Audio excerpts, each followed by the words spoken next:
Halo, selamat sore kawan junior. Kau jangan salam dulu ya. Assalamualaikum warahmatullahi wabarakatuh. Tuh. Dijawab nggak tadi? Dijawab ya? Ngomong-ngomong, sore ini masih puasa nggak? Hah? Masih puasa? Wow, keren banget. Gimana, lapar ya puasa ya? Tapi ngomong-ngomong, kenapa kita harus puasa ya? Lagian, kalau udah siang, apalagi sore, perutnya lapar. Terus di sini juga kering nggak? Enggak ya? Wah, keren banget. Tapi ngomong-ngomong bener loh, Kak Ojan tanya tadi, kenapa sih kita harus puasa? Kenapa sih harus sebulan nggak makan, nggak minum, nggak boleh marah, ya kan? Ya kan? Kenapa ya? Ada yang tahu? Ada yang tahu? Nah, kali ini Kak Ojan mau cerita sebuah dongeng perumpamaan tentang kenapa kita harus puasa. Dan dongengnya adalah dongeng ulat dan belalang. Pada suatu hari, di sebuah kebun yang bunganya banyak, warna-warni, ada pohon juga. Tahu nggak? Terdengar suara tangisan. Sore-sore ada yang nangis. Tangisnya kenceng banget. Nangisnya gini.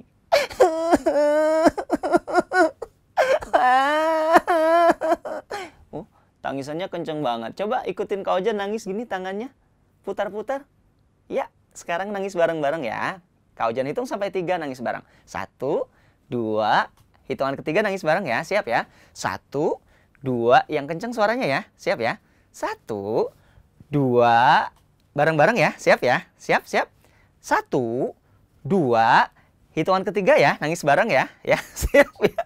Kelamaan Kak Ojan ya. 1, 2, 3. Kurang kenceng, lebih kenceng lagi.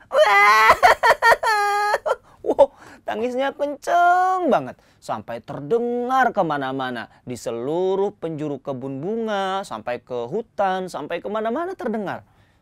Dan di antara banyak binatang yang mendengar, ada seekor belalang yang juga penasaran, kata dia. Kok aku mendengar ada suara tangisan yang sangat keras. Loh, itu tuh. Dari mana ya sumbernya? Dia dengarkan baik-baik. Rupanya suara tangisan itu terdengar dari sebuah pohon, teman-teman.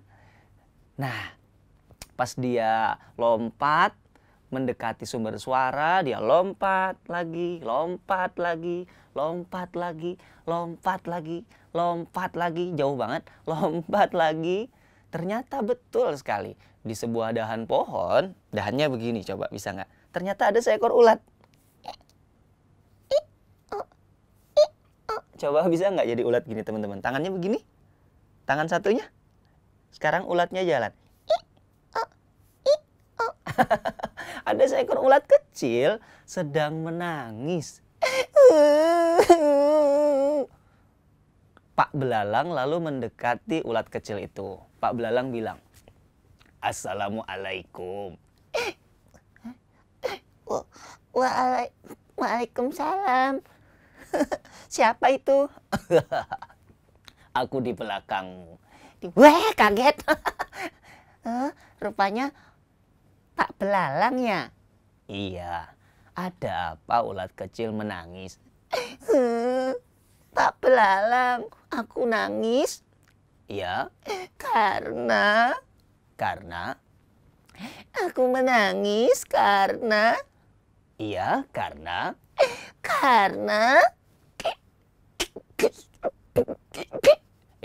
malah terisak.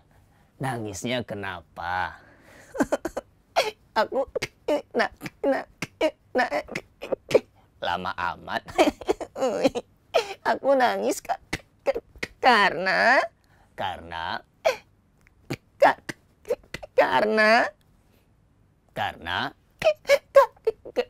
karena Aku tinggal nih. iya ya. Maaf ya. Aku nangis karena aku sedih. Sedih kenapa? Kata Pak Belalang, teman-teman. Di atas dahan pohon itu mereka berbicara berdua.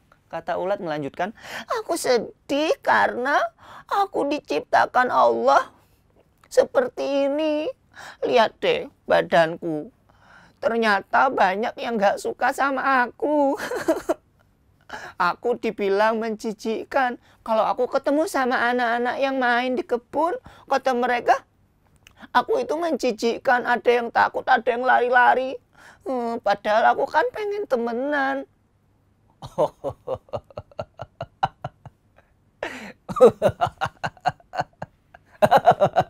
Malah ketawa. Pak Belalang ketawa, teman-teman. Kira-kira tertawa kenapa ya? Kata Pak Belalang, cuma itu yang bikin kamu sedih. Kata ulat, Enggak juga, masih ada. Coba deh, anak-anak udah bilang aku menjijikkan. Sekarang kalau aku lagi main juga di kebun, rupanya Pak Petani, orang-orang nggak suka sama ulat. Katanya ulat itu hama, suka merusak. Emang aku sih makan daun, tapi kan daun makananku. Dan sudah. gimana dong? Tahu nggak kawan junior? Pak Belalang lalu menasehati, kata dia. Kamu tahu nggak? Sebenarnya kamu seekor ulat bisa berubah menjadi binatang yang disukai oleh siapapun.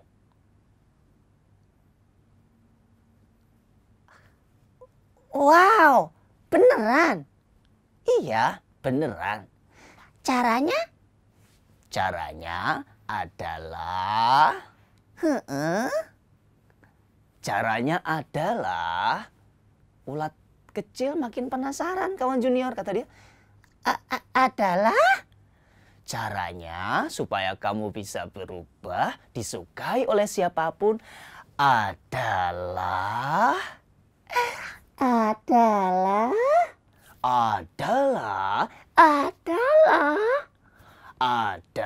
Kelamaan. Oh iya, maaf. Caranya adalah kamu berpuasa.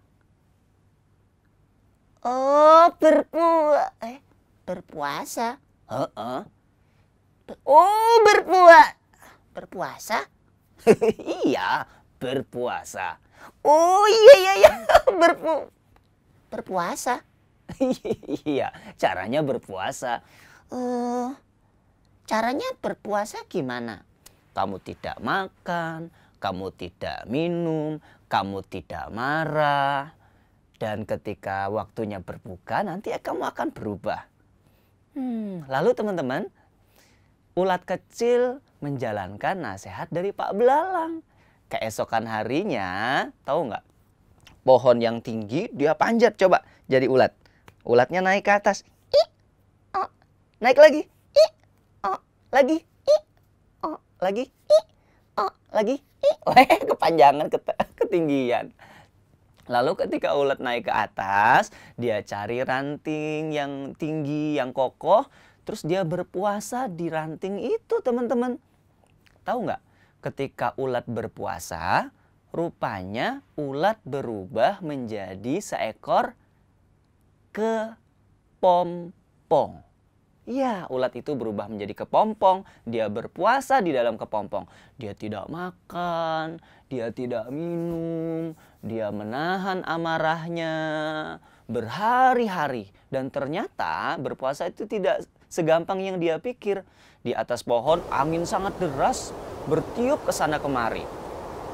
Dan dia tetap saja berpuasa. Tahu nggak? Hari demi hari dengan sabar ulat berpuasa. Dan ketika tiba waktunya berbuka, dia kemudian membuka kepompongnya. Coba ceritanya kita jadi kepompong pakai tangan. Tangannya diginiin. Ini kepompongnya. Di dalam ada ulat. Dia bilang, Sekarang aku sudah selesai berpuasa. Aku buka kepompong dulu.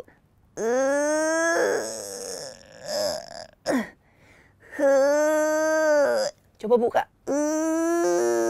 Dan ketika kepompong dibuka, si ulat kecil berubah menjadi kupu-kupu. Wah, wah, aku sudah bukan ulat. Aku sudah jadi kupu-kupu. Dia punya sayap yang indah, dia tidak lagi merangkak, dia bisa terbang, warna-warni. Dan tahu nggak, ketika dia jadi kupu-kupu, dia memutuskan untuk terbang mencari anak-anak. Sekarang aku sudah berubah. Coba aku mau cari anak-anak yang biasa bilang aku Cici. Dia terbang ke atas kebun bunga. Di bawah ada anak-anak. Anak-anak itu yang biasanya jijik dengan ulat, mereka lalu apa yang dilakukan kalau ketemu kupu-kupu? Ya, anak-anak itu bilang, "Wah, ada kupu-kupu. Halo kupu-kupu." Wah, kupu-kupunya indah banget. Hai, kupu-kupu. Si kupu-kupu yang tadinya ulat jadi seneng banget. Dia bilang, wah, aku ternyata sekarang disukai. Hai. dia terbang ke sana kemari dengan lincahnya. Dan ketika dia sampai di pinggir kebun, ada Pak Petani. Rupanya Pak Petani juga suka. Kata Pak Petani, "Wow, kupu-kupu, terima kasih ya. Kamu sudah menjadi teman Pak Petani melakukan penyerbukan." Kupu-kupu tidak tahu awalnya apa yang dimaksud sama petani. Ketika dia merasa, aku udah berhari-hari puasa, aku lapar. Lalu dia terbang. Dia sadar, teman-teman. Kata dia, wah, kok aku nggak mau merusak daun lagi? Ada bunga. Dia terbang ke bunga. Dia cari, ternyata dia sekarang nggak lagi merusak daun, tapi ya, dia memakan saripati bunga. Makanya Pak Petani menyebut dia sebagai teman. Karena ketika dia terbang dari bunga, dia malah melakukan penyerbukan, membantu Pak Petani. Dan ulat itu jadi senang, kata dia. Wah, alhamdulillah, ternyata benar. Sekarang aku sudah disukai oleh siapapun karena aku berpuasa. Nah, kawan junior, itu tadi dongeng ulat dan belalang. Tahu nggak? Sebenarnya dongeng itu adalah dongeng perumpamaan Quran surah Al-Baqarah ayat 183. Kau jangan bacain sedikit ya. A'udzu billahi minasyaitonir rajim. Ya ayyuhalladzina amanu kutiba alaikumus syiyam kama kutiba 'alal ladzina min qablikum la'allakum tattaqun. Hai orang-orang yang beriman, kata Allah, diwajibkan atas kalian berpuasa sebagaimana diwajibkan atas orang-orang sebelum kita. Tahu nggak? Agar kita bertakwa.